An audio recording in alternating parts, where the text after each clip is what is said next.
Hello people, welcome to our channel మా ఇంటి రుచులు. ఈరోజు మన రెసిపీ వచ్చేసి చికెన్ ఫ్రై అండి.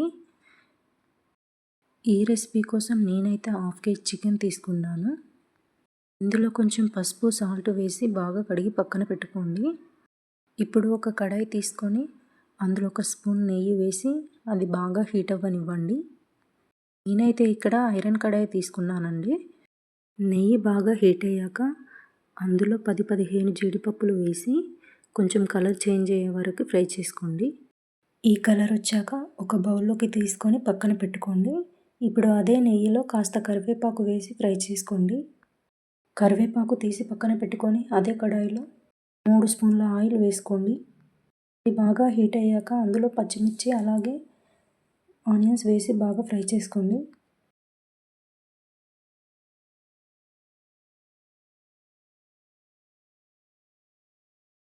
ఆనియన్స్ ఇలా గోల్డెన్ బ్రౌన్ కలర్ వచ్చాక అందులో కొంచెం పసుపు, ఒక స్పూన్ అల్లం వెల్లుల్లి పేస్ట్ వేసుకొని బాగా కలుపుకోండి.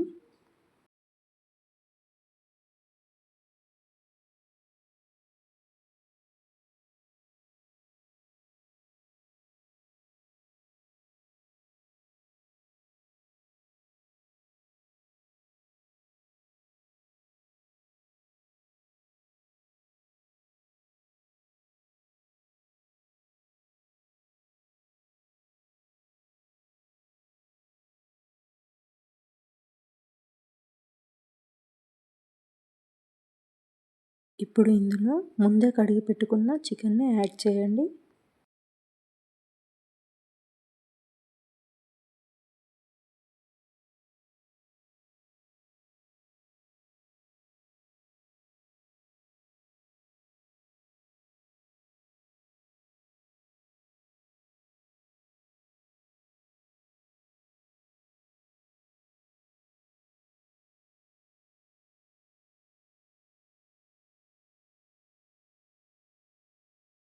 చికెన్లోని నీరంతా ఎగిరిపోయే వరకు ఫ్రై చేసుకోండి.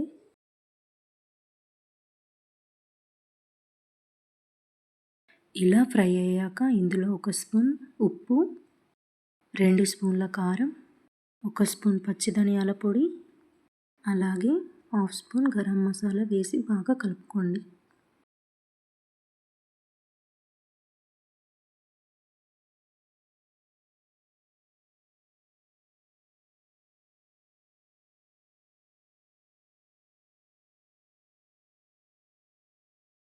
ఇలా కలుపుకున్నాక ఒక మూత పెట్టుకోండి. మూత పెట్టుకోవడం వల్ల కర్రీ జ్యూసీగా సాఫ్ట్గా ఉంటుందండి. మధ్య మధ్యలో మూత తీసి కలుపుతూ ఉండాలండి, లేకపోతే కర్రీ అడుగంటుకుంటుంది.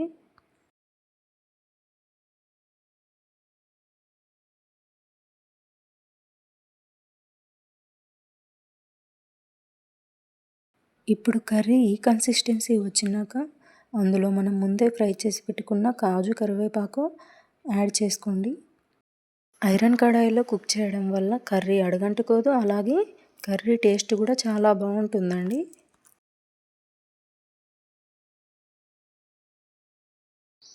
కర్రీ ఈ కన్సిస్టెన్సీ వచ్చినాక ఇందులో కొంచెం వేయించిన ధనియాల పొడి, కొంచెం గరం మసాలా, అలాగే కొత్తిమీర వేసి బాగా కలుపుకోండి.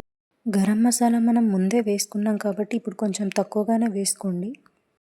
1 మినిట్ పాటు అలాగే ఉంచేసి సర్వ్ చేసుకోండి.